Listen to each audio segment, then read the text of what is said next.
Hi BookTube, my name's Nadine and welcome back to my channel.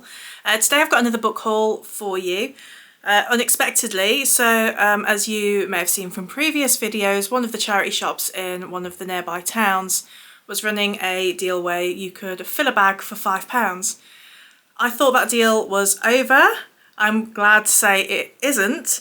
So yeah, I've got a large charity shop haul for you today. First off though, I've got a few books to show you that I bought in a different charity shop. And as it's the run up to Christmas, I will show you the books that I bought for my children as well, just in case you're looking to buy books for some young people also and they're looking for a bit of inspiration. So I'll start with a couple of those. So my daughter has discovered the joys of Horrid Henry. She's 6, and so I'm keeping an eye out for anything Horrid Henry related at the moment. So I've got this one, Car Journey, and then this one which I'm going to be giving her today, which is Cracking Christmas, and it's got a load of the stories in, and then in the back it's also got like quizzes and games and word searches and things like that as well. So she's going to have loads and loads of fun with this, I know, all throughout December. So yeah, I was thrilled to find that in the charity shop. And then for myself, I picked up these. I mean, I'm sure I'll let the kids read them as well, but mainly for me. So it's Tove Janssen's a couple of Moominland books, and I have never read any of the Moomin books. So I've got Comet in Moominland and Moomin Valley in November. As I said, I've never actually read any of these, but I've always wanted to see what it's all about, really. It's a very popular series. These are ex-library, and they've got these sort of plasticky dust jackets on them, and you can see where it's come away here that there's quite a difference in colour, so I will be taking these off and giving it a little bit of a refresh. But yeah, really pleased to find these. I've never come across them in a charity shop before, and to find some nice looking hardbacks. Yeah, thrilled. And then a Cozy Mystery series, I think it might be the first one in the series, and it's Ghostly Paws by Leanne Dobbs, and it says it's a Mystic Notch Cozy Mystery.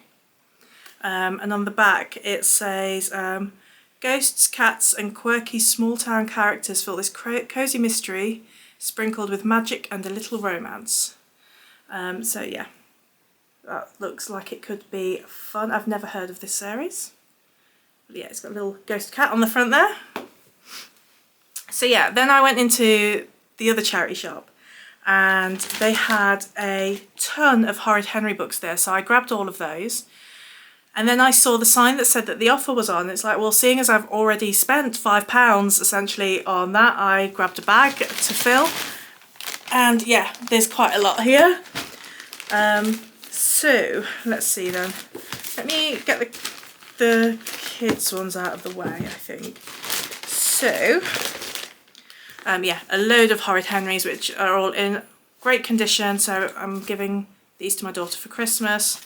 So yeah, we've got Cannibal Curse, Wakes the Dead, Knits, the first Horrid Henry, Horrid Henry Rocks, and then there's like a couple of joke books which I'm sure will be hilarious fun on Christmas Day. There was another joke book, yeah, that one. Horrid Henry and the Football Fiend, and Horrid Henry's Haunted House, and Robs the Bank. So yeah, she is going to have tons of reading there.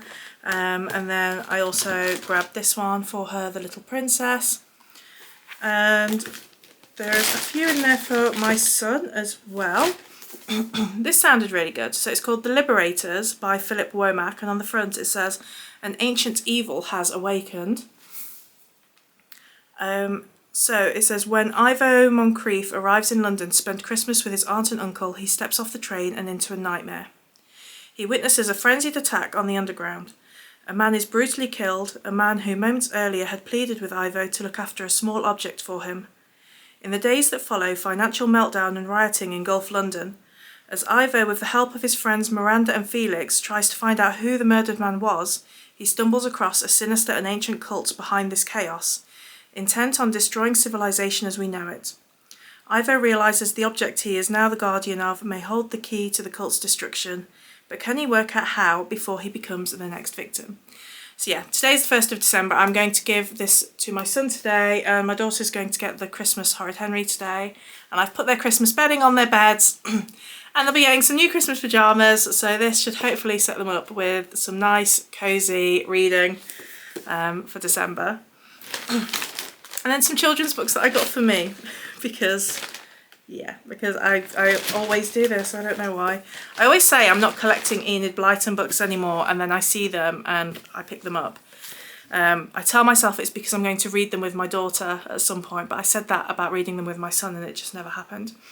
So I've got The Mystery of the Vanished Prince, The Magic Faraway Tree, The Folk of the Faraway Tree, and The Enchanted Wood.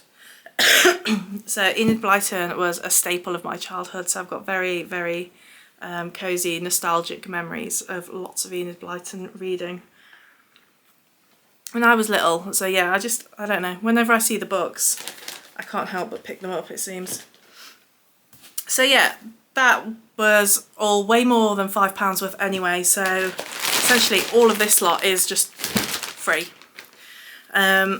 So I picked up Raymond E. Feist, Rise of a Merchant Prince, and it's volume 2 of the Serpent War saga. Unfortunately they didn't have volume 1, but I thought I will grab this and I'm sure it'll turn up at some point. And then really excitingly, The Day of the Triffids by John Wyndham. So this one says, when a freak cosmic event renders most of the Earth's population blind, Bill Mason is one of the lucky few to retain his sight. The London he walks is crammed with groups of men and women needing help, some ready to prey on those who can still see.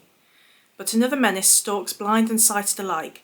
With nobody to stop their spread, the Triffids, mobile plants with lethal stingers and carnivorous appetites, seem set to wipe out the survivors. So yeah, looking forward to that one. And then Dark Pines by Will Dean. And it says it's a Tuva Moodysson mystery. I've never heard of these before. I don't know how many is in the series, but it's set in like this small Swedish town, and Tuva Moodysson is a reporter, I think. Yeah, she's a deaf reporter on a small-time local paper. So yeah, there's unsolved murders from 20 years ago. Can Tuva outwit the killer before she becomes the next victim? So yeah, that one might be good. We shall see. And then there's a ton of MC Beaton on the shelves, all Hamish Macbeth series books, and I haven't read any of those yet. And I know I've got a few already, but I couldn't remember which ones. So I thought, seeing as they're essentially free, I will just grab them all, and any that I have, I can just take back to the charity shop, and you know, they're more than capable then of selling them again, or I can swap them at the little library thing in the village. So we've got Death of a Gossip, Death of a Nag, Death of a Scriptwriter, Death of a Glutton, Death of a Prankster, and Death of a Cad. I'm much more looking forward to reading these now, actually, after visiting the Scottish Highlands in the summer this year. So it'll be like, actually I'll be able to picture the scene a little bit more, I think. And then we've got The Complete Four Just Men by Edgar Wallace. So it says, criminals and malefactors beware. There is no escape from the sword of justice wielded by the four just men. Here are the complete adventures of Edgar Wallace's daring and ingenious vigilantes. So yeah, I haven't read any of these in the past, so we will see. I'm always up for a bit of a mystery. Speaking of mysteries, where are they? So I've got two Anthony Horowitz books. So I have The Magpie Murders on my TBR shelves, but I haven't read it yet, obviously. But in this same world, I've got The Word is Murder and The Sentence is Death. So yeah, as I said, I haven't read the first one, but I think the main character is a writer, I think, who's like solving mysteries. I could be completely wrong, but that would explain the sort of titling as well. And next, I picked this one up for my son. I'm not sure if he will like it or not. It's part of a series called The Squire's Tales by Gerald Morris, and this one is called Sir Gawain, His Squire and His Lady. And I also picked this one up for him, but I'm not sure actually. I think, look, in retrospect now, I think I probably should have left it. He might be a bit old for it now. Pages and Co. Tilly and the Book Wanderers by Anna James. I don't know. It looks really interesting though, so I might keep hold of it for another year or two and give it to my girl instead. So yeah, there was that one. And then just as I was about to go to the counter to pay, a woman came rushing out of the stock room and said, "Wait, we have more." And I'm so pleased that she caught me because she had a stack of these British Library crime classics, which I love. I love to collect these. The covers are gorgeous. So we've got Murder of a Lady, a Scottish Mystery by Anthony Wynne. And then we've got Murder Underground by Mavis Doriel Hay. The Secret of High Eldersham by Miles Burton. And finally, Death of a Busybody by George Bellairs. So yeah, that is quite the haul. Really, really happy that they still had that offer on, because yeah, as I said, I was going to be spending that money anyway, so I've got all of these free books. What a bonus. So yeah, that is my haul today. I will catch you again very, very soon. Bye.